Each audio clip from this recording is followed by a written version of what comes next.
Seitas e maldições. Existem várias razões para eu colocar as duas coisas na mesma categoria. Ambas só respondem a nossas questões e necessidades espirituais sinceras, com mentiras egoístas e manipuladoras, e florescem durante épocas de medo e incerteza. Seitas. Elas quase sempre são iniciadas por uma entidade negra disfarçada de branca para atrair e destruir outras entidades brancas. O que é mais doloroso com relação às seitas é que, por definição, elas vitimam pessoas que estão em uma busca espiritual sincera, bem-intencionada e humanitária. Se você está numa busca dessas e acha que encontrou a resposta na pessoa ou no grupo ou a qual pensa em devotar seu dinheiro ou sua vida, espero que você procure alguém que confie e que não pertença ao grupo para discutir as seguintes questões.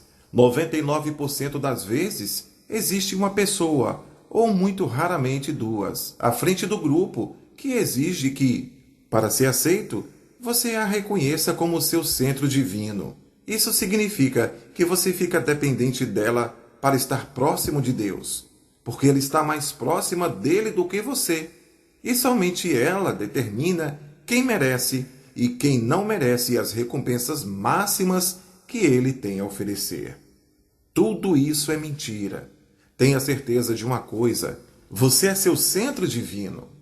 Toda vez que alguém sugerir que você deve buscar fora do seu próprio espírito divino o seu centro de Deus, caia fora.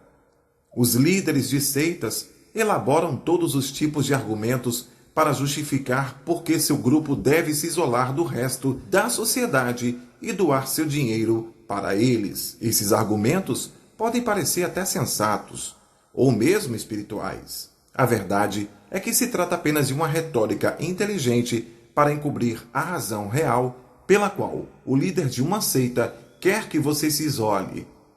As seitas não se sustentam sob o exame minucioso de gente de fora. Se depois de conversar, deixar-se questionar e fazer um exame de consciência honesto, você ainda estiver convencido que uma seita é o que quer para a sua vida, eu desejo que você vá com Deus. Mas, por favor, não arraste seus filhos com você. Se isso em que você está entrando é uma busca digna e centrada em Deus, eles poderão optar por ela quando tiverem idade suficiente para tomar suas próprias decisões. Se você tem o direito de escolher, eles devem ter o mesmo direito algum dia. Maldições. Este é outro modo insidioso de separar você do seu dinheiro através do medo e de uma suposta linha direta com Deus e ao mundo espiritual. Aqueles que são vulneráveis à ameaça de uma maldição normalmente atravessam uma maré de má sorte e querem descobrir por que isso está acontecendo e fazer com que pare. Aqueles que alegam ter as respostas se autodenominam de muitas coisas: médiuns, videntes, adivinhos e espiritualista. Mas todos têm uma coisa em comum: são mentirosos. Esta é a verdade. A única pessoa que pode amaldiçoá-lo é você mesmo. Ninguém mais tem esse poder, a menos que você o dê. E mesmo assim, você tem que ativamente fazer a maldição funcionar. Nos tempos antigos, e até hoje em algumas culturas, se alguém jogasse uma maldição em você, anunciaria isso colocando uma galinha morta diante da sua porta. Você ficaria paralisado de medo com a ideia de ter sido amaldiçoado. Iria para a cama, recusaria qualquer alimento e água, porque poderiam estar envenenados. Num curto período de tempo, você morreria, e o mito da maldição prosseguiria, apesar de ser óbvio que a causa da morte não era inanição. Existem 3 fatos que podem lhe poupar dinheiro e aflição. Primeiro, qualquer um que tentar usar seus medos contra você para torná-lo ainda mais assustado, faz isso para controlá-lo e não para ajudar. Segundo, não existe nenhuma razão para que uma consulta com qualquer médium, adivinho, vidente ou espiritualista custe 1 centavo a mais do que o preço que você concordou em pagar a princípio. 3. No momento em que você ouvir referência a maldição, trabalho, mal olhado, olho gordo ou qualquer outro termo parecido, vá embora e não pague. Ferramentas de proteção. Às vezes parece que o lado negro está em toda parte, pronto para pular sobre nós. Infelizmente, isso não está muito longe da verdade. Mas a boa notícia é que nós, entidades brancas, podemos vencer. O lado negro já está enfraquecido pelo fato de ter se afastado de Deus, e seus truques deixam de ser assustadores quando lançamos uma luz sobre eles, falamos sobre eles e o enfrentamos juntos. A primeira e mais forte ferramenta de proteção contra o lado negro é amar e abraçar a Deus, dizendo todos os dias: ninguém, além de mim, é ou será meu centro divino. A segunda é: nunca ceda seu livre-arbítrio, ou sua mente, ou seu bom senso para alguém. Eles são dádivas preciosas dadas a você por um Deus amoroso e generoso que deveria ser sempre o único lugar onde você procura respostas. As ferramentas de proteção a seguir não estão em nenhuma ordem em particular, e uma não é mais eficaz do que a outra. Use uma delas, ou todas o que o interessarem. Quanto mais, melhor. Qualquer hora do dia ou da noite é boa. Eu, por acaso, prefiro as manhãs, quando estou me preparando para o dia, e à noite, quando estou indo para a cama. Crie o hábito de usar suas ferramentas até chegar a um ponto em que você se sentiria nu sem elas. Se você duvida que elas vão funcionar, tente por uma semana ou duas, só para me agradar. Tentar não vai custar nada e certamente não vai lhe fazer mal algum. A única desculpa que não funciona comigo é: eu não tenho tempo. Se você pode gastar 5 minutos para fazer a barba, 10 minutos para se maquiar, 15 para se pentear ou 20 para fazer alongamento, você certamente pode dedicar 1 ou 2 minutos para se armar contra o lado negro e sua energia negativa por um dia inteiro. O círculo de espelhos. Imagine-se no interior de um círculo perfeito de espelhos, mais altos que você, voltados para fora. As entidades brancas serão atraídas pelos espelhos, enquanto as negras serão repelidas por eles e evitarão você. A bolha de luz branca. Embora você deva sempre pedir para estar cercado pela luz branca do Espírito Santo, é bom visualizar isso. Imagine uma linda bolha feita de luz branca, brilhante e transparente do Espírito Santo, e coloque-se dentro dela. Tente atravessar o dia e a noite envolvido pela bolha e você vai começar a perceber que as entidades negras não vão querer nada com você. Quando tiver contato com alguém que você imagine ser uma entidade negra, projete silenciosamente este pensamento: você não tem poder aqui. Vá embora. Você vai se espantar ao constatar como essa afirmação é eficaz para lembrá-lo do seu poder e diminuir as entidades negras sem precisar dizer uma palavra. A espada dourada. Imagine uma longa, poderosa e brilhante espada dourada, com um lindo punho adornado de pedras preciosas. Segure essa espada diante do seu corpo, fazendo com que o punho forme uma cruz sobre o seu terceiro olho, entre as sobrancelhas e ligeiramente acima delas, e a lâmina se estenda como um escudo de força e proteção ao longo do seu corpo, intimidando e desviando a covardia inerente do lado negro. Redes de ouro e prata. Visualize uma rede de pescador de um tecido diáfano de ouro e prata, forte, mas leve como o ar.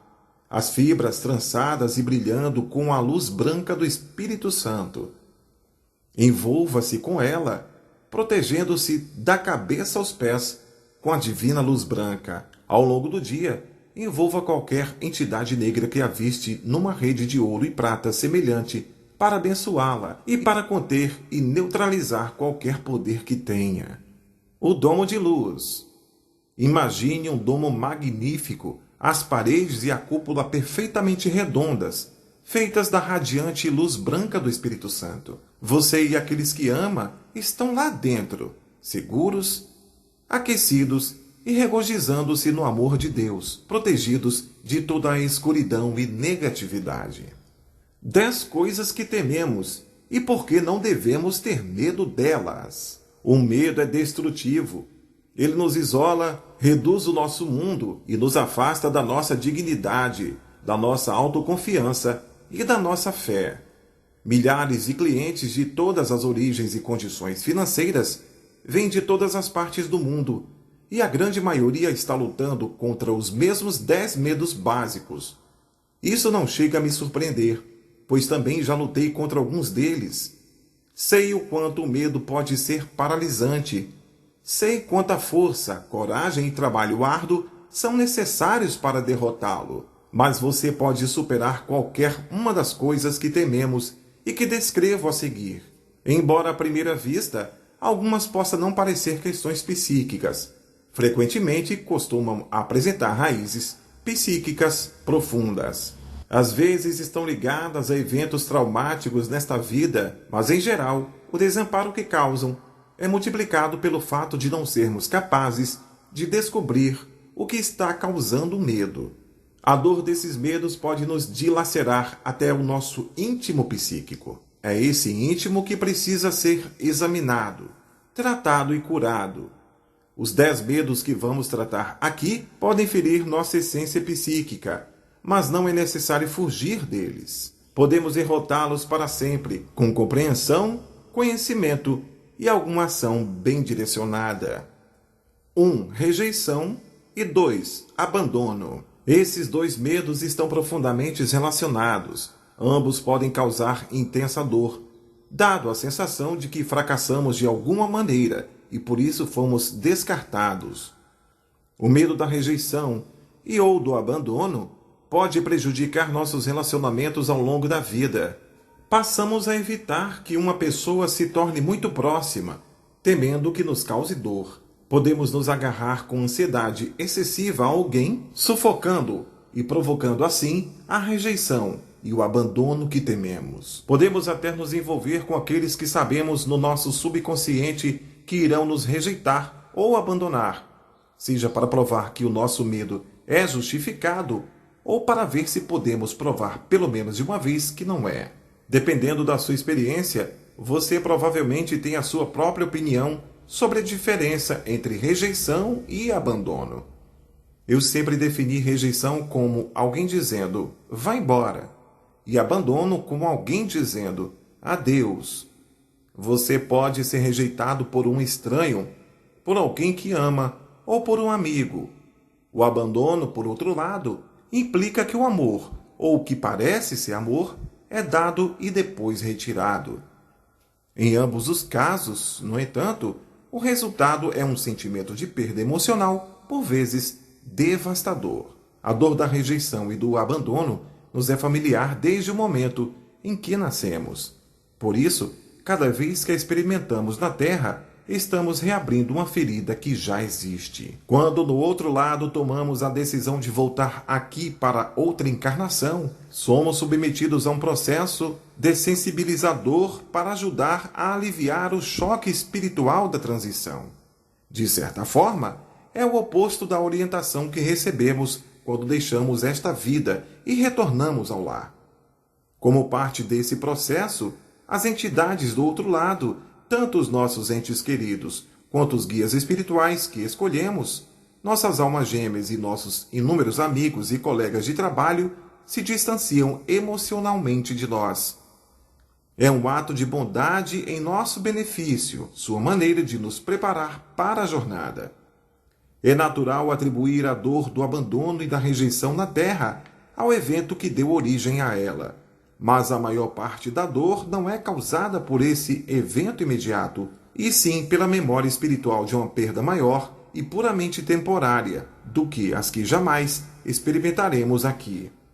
O tratamento mais eficaz, então, é tratar do ferimento original, nosso distanciamento devastador, mas necessário do lar. A chave para o tratamento é a espiritualidade. Quanto mais energia e paixão investimos nela enquanto estamos aqui, mais conectados nos sentimos com tudo e todos que deixamos para trás nesta breve jornada fora do outro lado. É a maneira mais garantida de manter contato com aqueles de que sentimos falta até podermos estar reunidos novamente. Ao mantermos essa conexão espiritual viva e ativa, Ninguém que nos abandone ou rejeite aqui neste planeta poderá jamais nos infligir uma dor que seja profunda demais para ser suportada.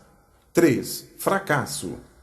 O medo do fracasso tem muitas razões, mas sua raiz espiritual se reduz a uma única questão: estou seguindo o meu projeto? E a resposta é um simples e inequívoco sim. Então, se vamos seguir nossos projetos, mesmo que metamos os pés pelas mãos, qual é a motivação para fazer qualquer esforço? Lembre-se, antes de deixarmos o outro lado e virmos para cá, compomos um projeto ou mapa para a vida que irá começar e também escolhemos um tema primário e um secundário para trabalhar enquanto estamos aqui, compatíveis com os objetivos do projeto.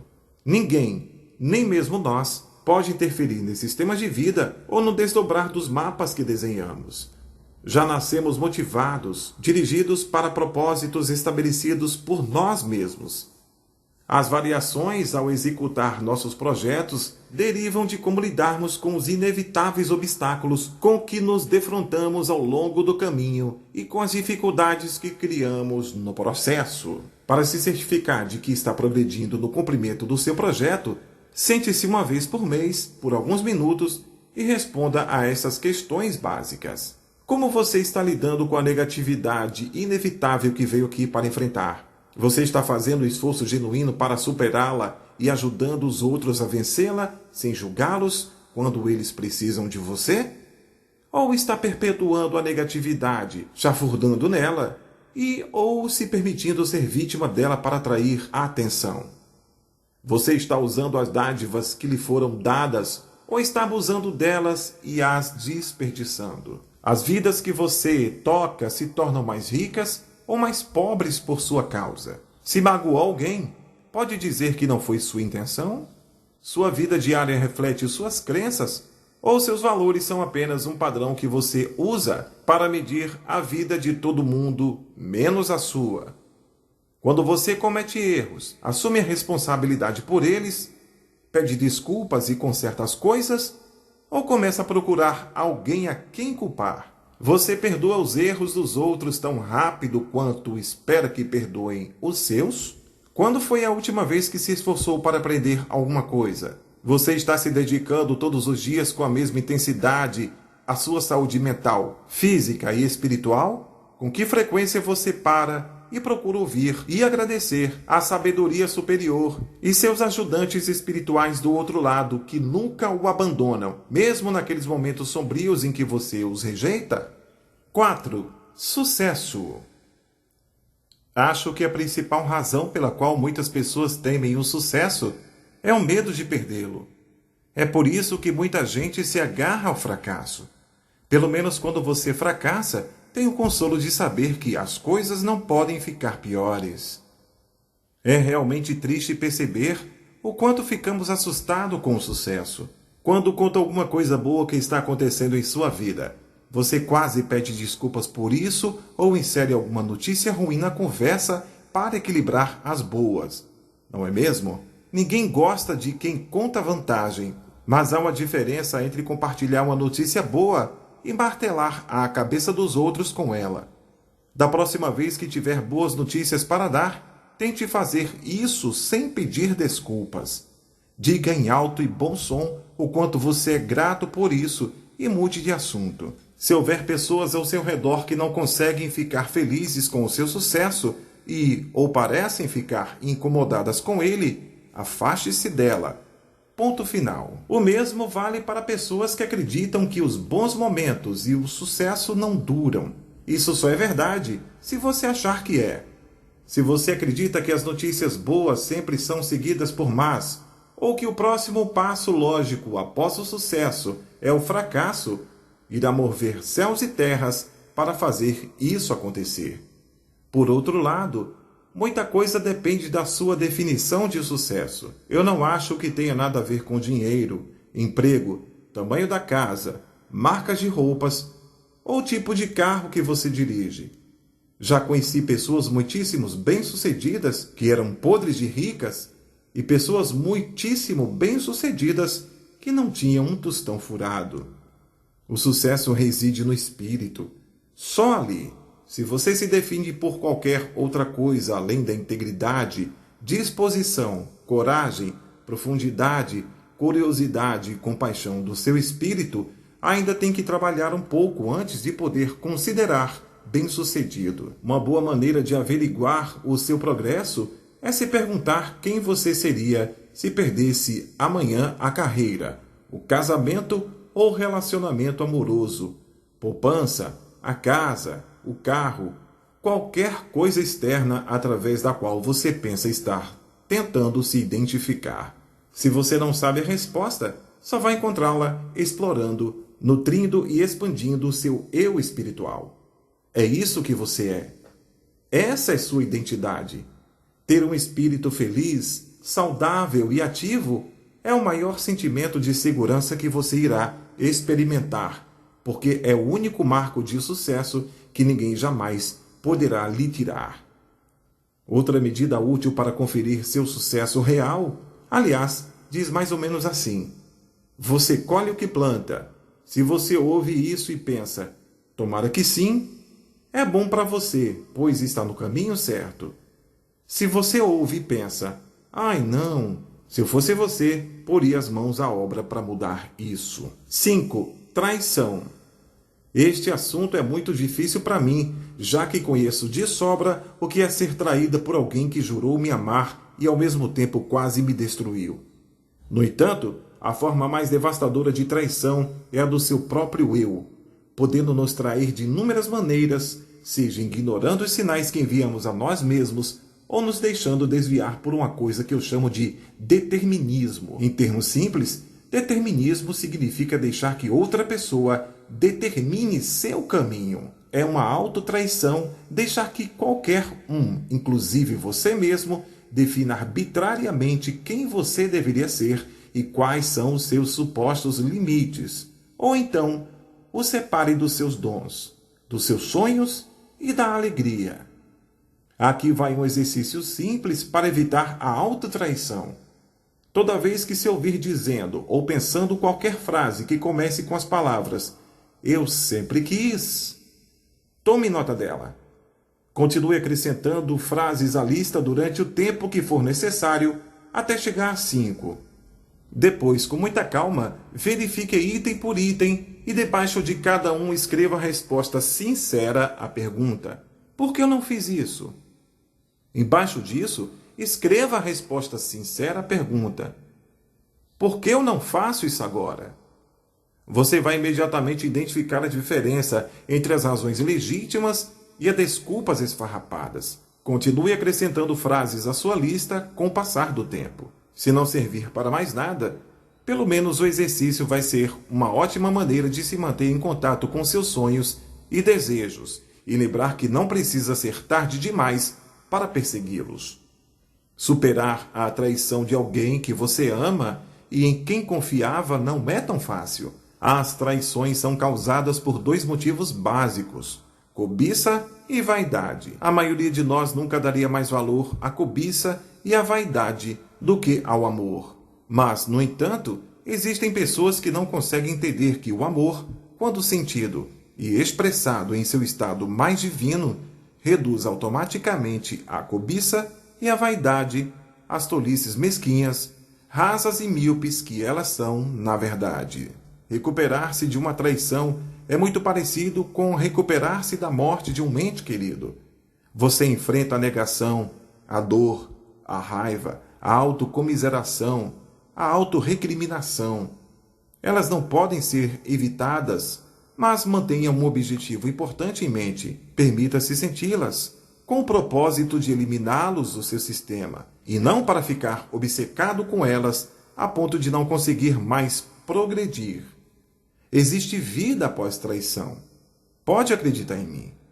Aqui vão algumas dicas, parte das quais eu aprendi de maneira mais difícil. A resposta para como eu pude ser tão ingênuo, estúpido, cego é por acreditar que a mente e o coração de todas as pessoas são iguais aos meus. Agora você sabe que não são e talvez tenha que passar mais vezes pela mesma experiência para aprender. Existem outras pessoas boas por aí. E quanto mais cedo você se reerguer e se afastar de quem o traiu, mais cedo vai encontrá-la. A resposta para como ele pôde fazer isso comigo se me amava é: o espírito dele tem um caminho mais longo em sua jornada do que o seu. Senão, ele não daria tão pouco valor ao amor. É ele que tem que aprender a lição, o que pode acontecer ou não nessa vida. Não se empenhe em ensiná-lo sem saber se ele quer ou não aprender. Tente não vê-lo como você gostaria que ele fosse, mas como as evidências provam que ele é. Reconheça que foram os limites espirituais dele e não seus que causaram a traição, e desapegue-se do sofrimento. Não se esqueça de que a frase "os atos falam mais do que as palavras" é sumamente importante. Quando há uma contradição entre o que uma pessoa diz e o que faz, ignore as palavras. A verdade está sempre no comportamento. Pode dar um alívio fantasiar sobre vingança, mas vingar-se de fato está fora de questão. O maior problema com a vingança é que ocupa o seu tempo e sua energia. Quando alguém lhe causou toda aquela dor da traição, você não acha que já devotou tempo e energia demais para ainda prolongar isso e dar-lhe mais poder enquanto tenta se vingar? Não se engane. Enquanto a pessoa for o ponto focal da sua atenção, você estará lhe transmitindo a mensagem de que ela tem importância e poder sobre sua vida. O maior insulto que se pode fazer contra alguém não é o ódio, é a indiferença. Vamos deixar uma coisa clara enquanto à questão do perdão. Ser uma boa pessoa e espiritualizada não requer que você perdoe toda e qualquer coisa que alguém lhe fizer. É muito pouco razoável achar que você não pode progredir ou encontrar paz após uma traição enquanto não a perdoar. Você pode, sim. A maneira de progredir e encontrar paz é incluir em suas orações. Isso é grande demais para mim, meu Deus. Você toma conta disso. 6. Solidão. As pessoas que têm medo da solidão sempre acham difícil acreditar no que vou dizer, mas é verdade. E qualquer um que não tenha esse problema vai me apoiar. A cura para a solidão não tem absolutamente nada a ver com outras pessoas. A cura está dentro de você. Portanto, por que ter medo de uma coisa que você pode controlar? Não confunda estar sozinho com solidão. Você pode estar sozinho sem sentir uma pontada de solidão e pode penar com a solidão em uma sala cheia de gente. Uma das primeiras coisas que eu pergunto a clientes que querem desenvolver sua espiritualidade é: você consegue ficar sozinho? Se não conseguem, essa é a primeira coisa que temos que trabalhar, porque a capacidade de estar sozinho significa que você conhece e aprecia quem você é, sem ter que procurar em outras pessoas sua identidade. Só quando você atingir um nível mais alto de espiritualidade, poderá receber a alegria, o amor, a paz e o poder que ela tem a oferecer. Só você pode preencher sua própria solidão. Isso não significa que todo mundo não fique solitário de vez em quando, pensando em uma pessoa que ama, sentindo falta do estímulo e incentivo que os amigos e entes queridos têm a oferecer. Mas a solidão crônica e penetrante significa que a pessoa ainda não descobriu como é especial, independentemente da opinião dos outros.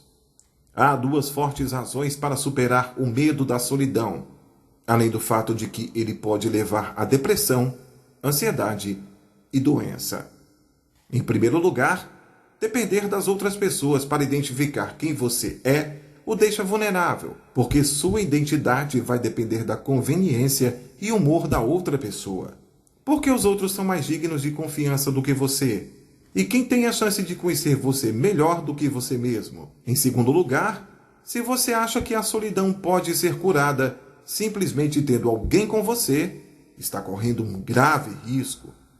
Pense no seguinte: se você não se conhece e aprecia de verdade, então sempre que está sozinho, você está condenado a passar o tempo com um estranho por quem você não tem muito interesse. Em algum momento você vai descobrir uma ironia engraçada. Quanto mais você aprecia estar sozinho, mais as outras pessoas vão querer passar o tempo com você. Reclamar repetindo como você é solitário e depressivo é a melhor maneira de anunciar que você é uma companhia bem chata, o que não costuma atrair uma multidão de amigos. Quando fica evidente que você se sente muito bem sozinho, as pessoas recebem a mensagem de que você deve ser uma pessoa interessante, estimulante e, consequentemente, atraente. Todos os dias, enquanto estiver no banheiro, dirigindo até o trabalho, preparando o jantar ou qualquer outra coisa que realize sozinho e não exija muitos pensamentos, faça a si mesmo 5 perguntas rápidas que você poderia fazer a qualquer pessoa que estivesse interessado em conhecer. Vale todo e qualquer assunto. Se a resposta para qualquer pergunta for "não sei", continue pensando sobre ela até descobrir o que acha ou sabe.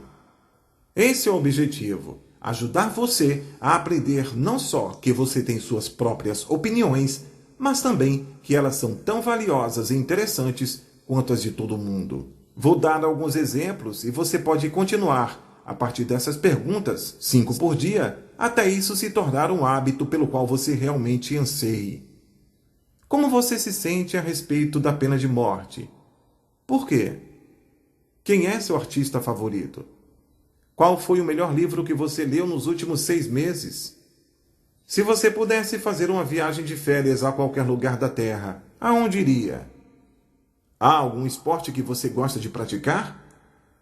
Diga 3 coisas nas quais você é especialmente bom. Diga 3 coisas que você gosta muito de fazer. Qual foi a última vez que fez alguma delas? Que figura histórica você admira mais? Por quê? Quantas perguntas você tem acerca de Deus? O que você está fazendo para tentar encontrar as respostas? Nenhum assunto é grande ou pequeno demais. Nenhuma resposta é errada, desde que sejam as suas respostas. 5 perguntas por dia, todo dia, e não apenas você vai aprender alguma coisa sobre si mesmo, como também vai começar a fazer amizade consigo mesmo e apreciar a sua própria companhia. E quando isso acontecer, eu lhe dou minha palavra de que você nunca mais vai ter medo da solidão. 7. Doença. Qualquer um pode piorar uma doença potencial ao se preocupar com ela, acrescentando estresse e ansiedade àquilo que o seu corpo já está tentando combater. A doença é uma parte natural da experiência de vida que incluímos em nossos projetos antes de virmos para a Terra. Assim como fazemos com toda a negatividade inscrita neles, as doenças são um desafio para aprendermos a superá-las, tanto física quanto espiritualmente, não para afundar nelas, nos obcecarmos com ela ou assumi-las como parte da nossa identidade. Tenho certeza de que você conhece pessoas que praticamente se apresentam contando o que está errado com elas. Oi, eu sou Suzy. Não repare, mas eu manco. Tenho um problema de coluna. Quanto mais você declara que uma doença ou problema físico faz parte de você, mais você vai se prender a ele e recusar-se a se livrar dele. Porque nós nunca abrimos mão voluntariamente de uma coisa que entremeamos no tecido da nossa identidade. Por favor, não me entenda mal. Não estou dizendo nem por um momento que você não deve levar as doenças a sério. Siga os conselhos dos melhores médicos que tiver ao seu alcance. Faça exames físicos regularmente. Instrua-se sobre questões de saúde. Coma com sensatez. Pratique exercícios. E preste atenção quando o seu corpo tentar lhe dizer que precisa de alguma atenção especial. Mas não fique obcecado com a saúde. Lembre-se, tudo que você ouve, inclusive suas próprias palavras, ficam registrados na sua mente e a afeta. Por isso, repetir vezes seguidas coisas como: não estou me sentindo bem. Eu pego todos os resfriados que aparecem. Diz à sua mente, vezes seguidas, que indique ao seu corpo para ficar doente. Até mesmo tentar ser positivo e repetir: eu me recuso a ficar doente. Envie a palavra doente de modo contínuo para sua mente e daí para o corpo. Mude isso para sou saudável, sou saudável.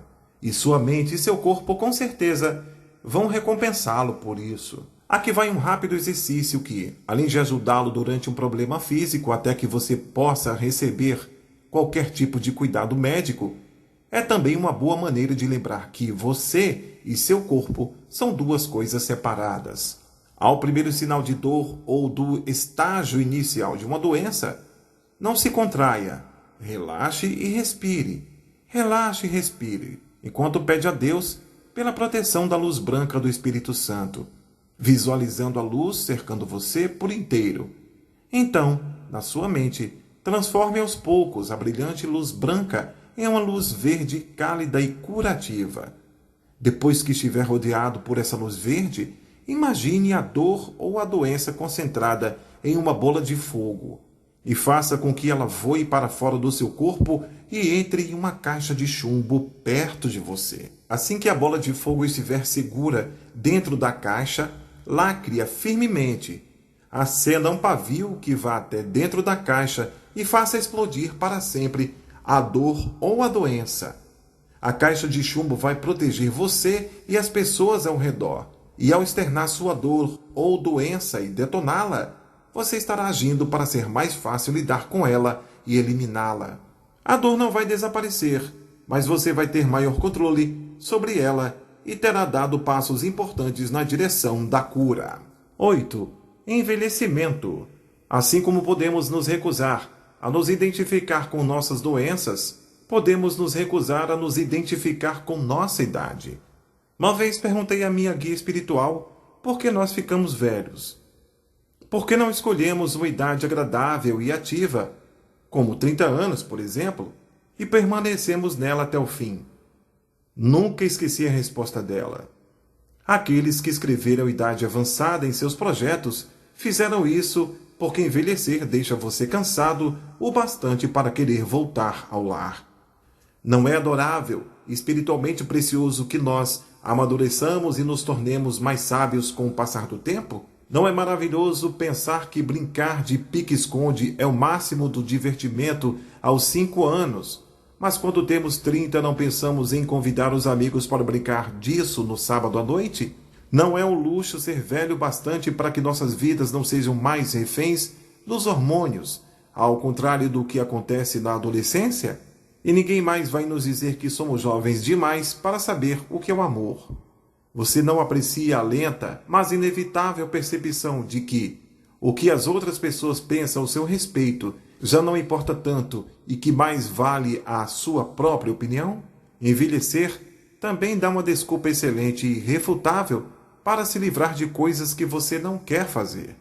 Eu fiz de tudo tentando provar que era uma mãe participativa. Como avó, quando por acaso não estou com vontade de escalar ruínas ou de voar de asa delta, posso me livrar com um simples "obrigada, mas já não sou mais uma criança". Tenho cuidado de usar exatamente essas palavras. Você nunca vai me ouvir dizer "estou velha demais" ou "mas na minha idade", como se a minha idade fosse limitadora ou alguma coisa de que eu devesse ter vergonha. Tenho orgulho da minha idade. Acredite em mim. O que você diz em voz alta sobre si mesmo pode ter um efeito drástico sobre você, o quanto você se sente jovem ou velho. Tente por 3 curtos meses assumir que você tem exatamente a idade que quer ter, mesmo que a princípio não acredite. E acho que você vai descobrir que isso faz uma diferença e tanto no entusiasmo com que você vai levantar da cama todos os dias. Obviamente, parte do medo de envelhecer envolve preocupações com os problemas mecânicos que nossos corpos podem desenvolver. E nenhum de nós quer ficar incapacitado. Mas envelhecer é outra boa razão para lembrar que nós, não os nossos corpos, nós somos espíritos que já estiveram aqui muitas vezes, que escreveram os projetos que estamos vivendo agora e que guardam a divina promessa da eternidade no amor de Deus que nos espera do outro lado. 9. Perda. Se você já experimentou a perda de um ente querido, sabe o quanto isso é devastador. Embora eu tenha certeza sobre a vida do outro lado, também já fui dizimada pela dor, não por aqueles que partiram para o lar, mas por mim mesma, separada deles por dimensões diferentes, por mais que essa separação seja temporária. Cavalgar o corcel negro da dor é um processo dilacerante, vazio, entorpecente, enfurecedor e intensamente pessoal. Leva o tempo que tiver que levar, nem mais nem menos. Isso não é novidade, Apenas um lembrete se você estiver tentando ajudar alguém que esteja sofrendo. A palavra deveria não significa nada. O que ela deveria estar sentindo, o que ela deveria estar fazendo. Quão próximo da recuperação deveria estar quando deveria ter vontade de sair e encontrar pessoas novamente. Compreendo a necessidade de tentar aliviar a dor de alguém, mas por trás desse empenho está uma característica da natureza humana.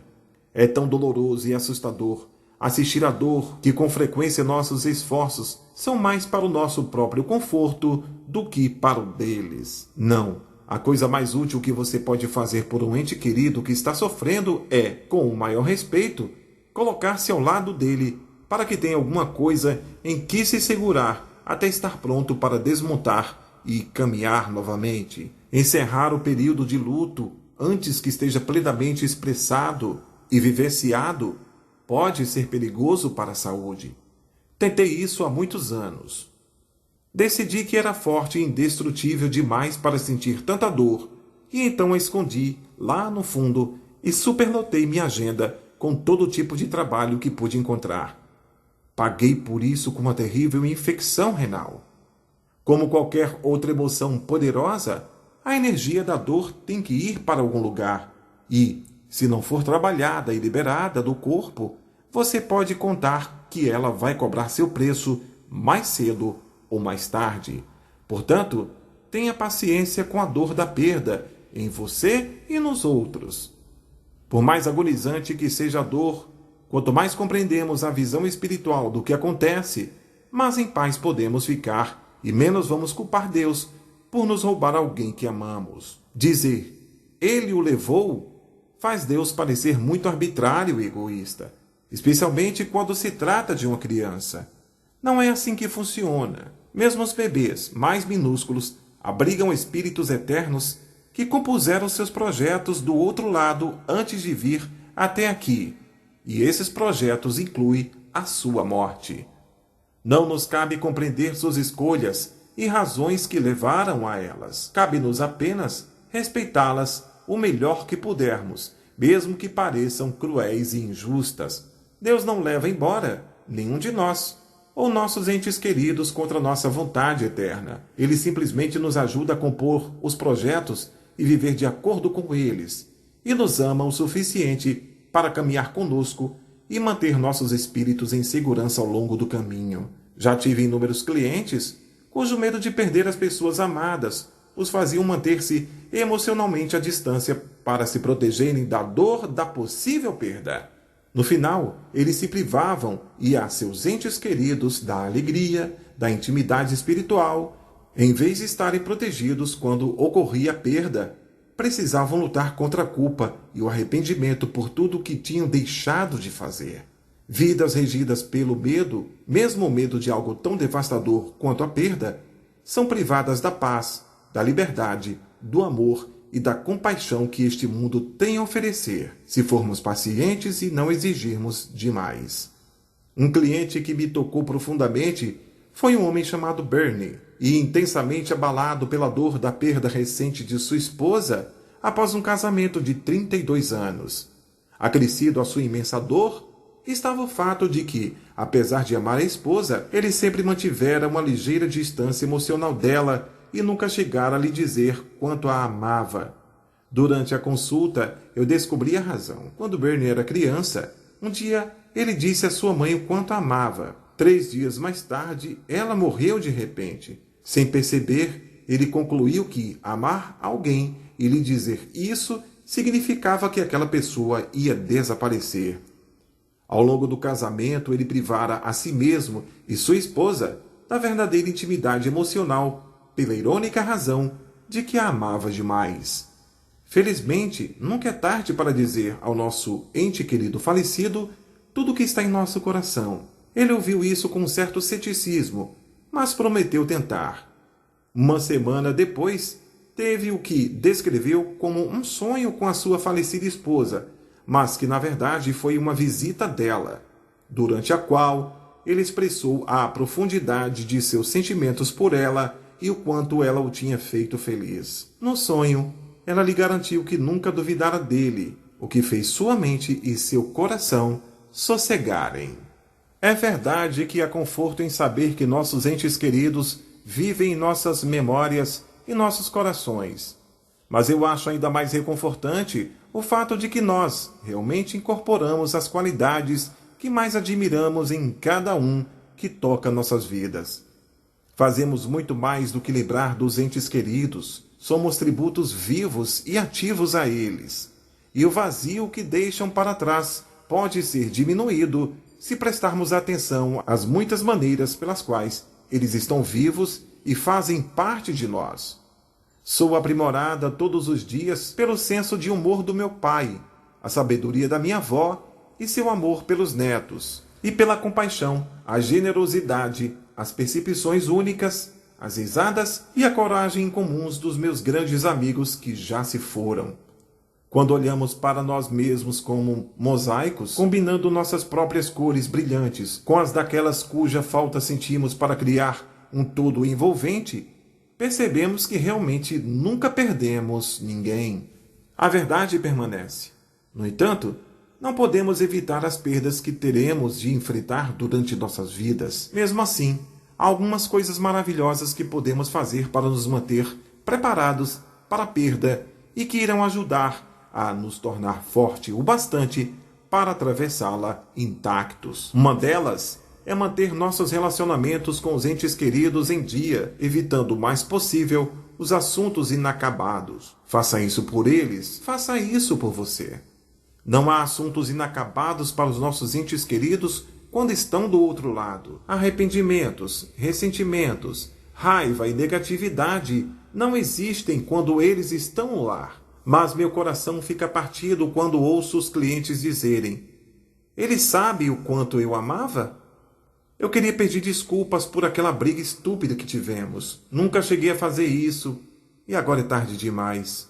Ou tenho tanto medo que ela ainda esteja zangada comigo.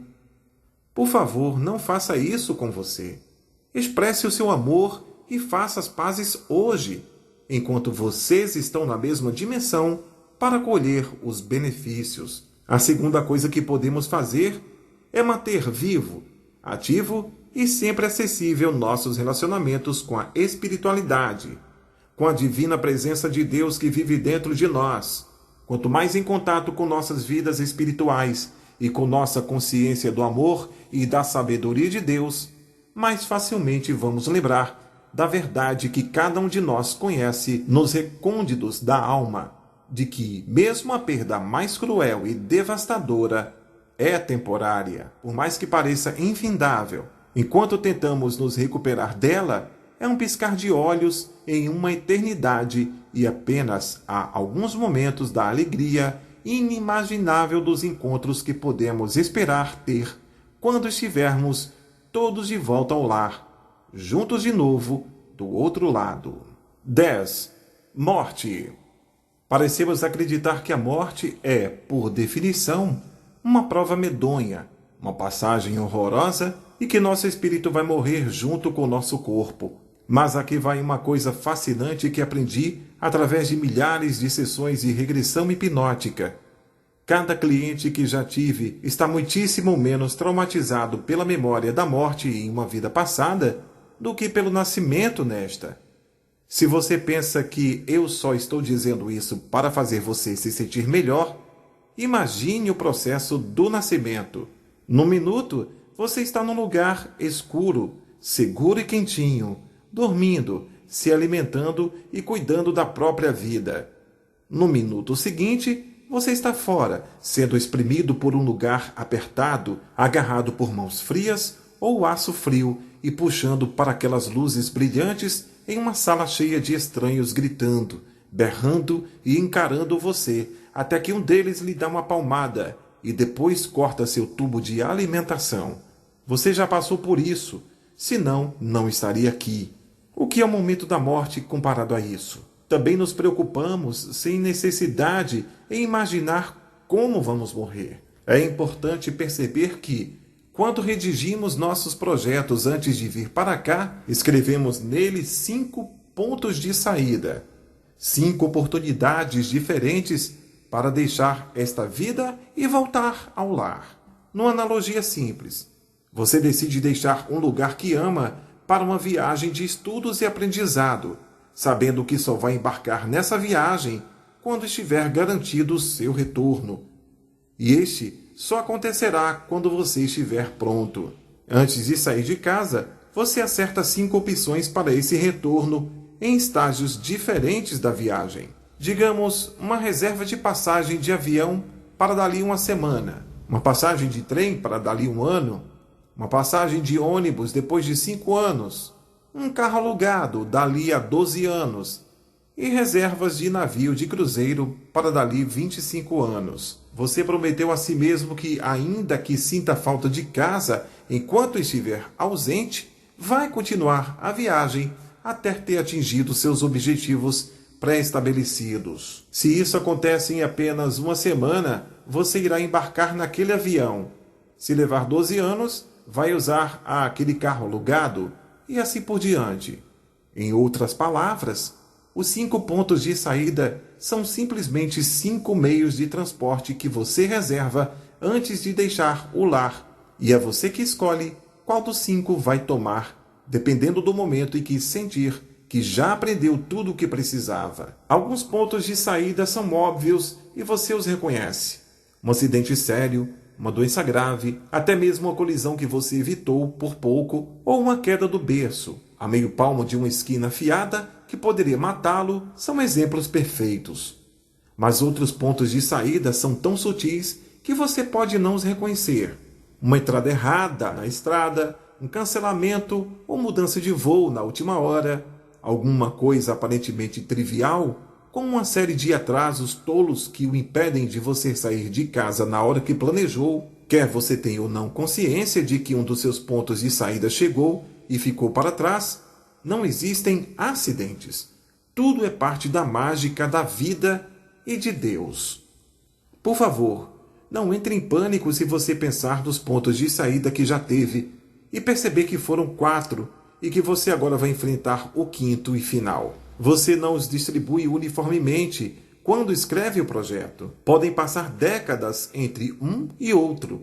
Eu tive o 3º e o 4º pontos de saída no mesmo ano. Isso foi há 20 anos e minha guia espiritual me diz que o 5º ainda não está nem próximo. Ela também assinala que, seja qual for o ponto de saída que você escolher usar para deixar a Terra, você também tem uma escolha sobre o tempo que quer levar, se agarrando à corda que o retém aqui. A decisão de quando, com a bênção de Deus, nos entregaremos à paz e aos encontros jubilosos que estão nos esperando do outro lado é essencialmente nossa e somente nossa. Somos condicionados a nos agarrar pelo bem dos nossos entes queridos, mas será um ato de extrema e generosa bondade conseguir dizer a alguém que você ama e cujo tempo de partir chegou, que vá em direção à luz, que volte ao lar.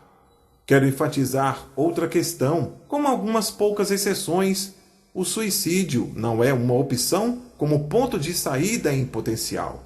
O suicídio é um contrato quebrado com nós mesmos, com nossos projetos e com Deus. O alívio momentâneo buscado no suicídio é inteiramente desproporcional às consequências a longo prazo, a que podem durar muitas vidas para a maioria dos suicidas. Aposto que você pensava que eu ia lhe dizer para não ter medo da morte, porque ela é uma transição natural e você está indo para um lugar melhor.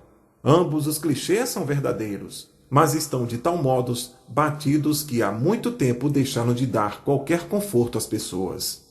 Eu tenho o benefício da comunicação direta com o mundo espiritual, por isso você não precisa aceitar minha palavra de que a morte é fascinante, complexa, um passo a mais em uma jornada pela eternidade e uma magnífica reunião com o lar do outro lado. Aceite a palavra daqueles que já morreram e que, através de mim, querem desesperadamente que você saiba que eles estão mais felizes, mais saudáveis e mais vivos do que nunca na divina luz branca de Deus que espera por todos nós. Conhecimento é poder. Se alguma coisa o assusta, esteja ou não incluída neste capítulo, por favor, em vez de correr dela, procure conhecê-la e enfrentá-la.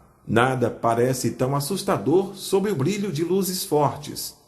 E na superação do medo está a diferença entre uma vida vivida plenamente e uma vida desperdiçada, se escondendo no escuro, onde o sol não pode alcançá-lo. Uma bênção final. Foi uma alegria empreender esta jornada com você, juntos, aprendendo e crescendo na fé e celebrando o fato de que, como filhos de Deus, somos irmãos e irmãs, unidos por nossa herança divina e pela coragem necessária para escolhermos deixar o lar e voltar até aqui. Sinto muito carinho por essa conexão, pelo intenso desejo de conhecimento, esperança e intimidade com o centro divino em cada um de nós que nos levou a nos encontrarmos nestas páginas. Espero que possamos nos sentar juntos, às palmas voltadas para cima, recebendo a graça e a alegria de Deus, enquanto nossos espíritos se unem em uma prece em que ofereço com amor. Querido Deus, venho até você consciente de que sabe quem eu sou e o que desejo realizar. Ajude-me todos os dias a seguir o projeto que escrevi, para que eu possa atingir minha própria perfeição e, assim, glorificar seu sagrado nome. Permita que eu perceba sempre a luz branca do Espírito Santo me envolvendo e a consciência de Cristo me guiando. Se eu cair, como todos fazemos, dê-me sua mão para me guiar de volta ao caminho que escolhi. Prometo usar meu discernimento, minha honra e minha integridade para seguir sempre o caminho do bem. Procurarei nunca ferir intencionalmente outra pessoa. Quero me entregar ao serviço pelos outros sem esperar nenhuma recompensa. Peço que sua luz envolva este mundo e traga paz e harmonia para todos.